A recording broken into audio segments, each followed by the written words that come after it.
दिवाळीनिमित्त गावाकडे जात असताना पुण्यातील काही तरुण रस्त्यावर अशा प्रकारचे पोस्टर घेऊन उभे होते. त्यावर लिहिलेलं आहे, चालले परत येऊ नका. अरे, त्यांच्या गावाकडे उद्योगधंदे नाही म्हणून ते मजबुरीने पुण्यात कामासाठी येतात. आणि जर विचार करा, ते जर नाही आले तर तुमच्या मेसवर जेवण करायला कोण येणार? मग तुमच्या 500 स्क्वेअर फीटच्या रूमला 15,000, 20,000, 20,000 रुपये भाडं कोण देणार? मग अरे भाऊ, मिसळपाव, पावभाजी, वडापाव, पाणीपुरी, चहा हे कोण विकणार? मग ह्या टपऱ्या कोण चालवणार? मग हे सर्व बाहेरून आलेले लोकच चालवतात.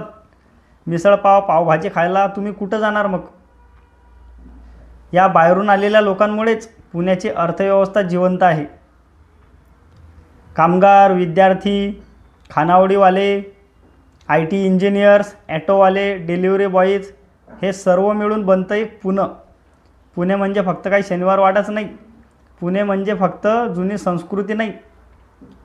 पुणे म्हणजे ती एक जिद्द आहे जी या सर्वांना एकत्र आणून ठेवते.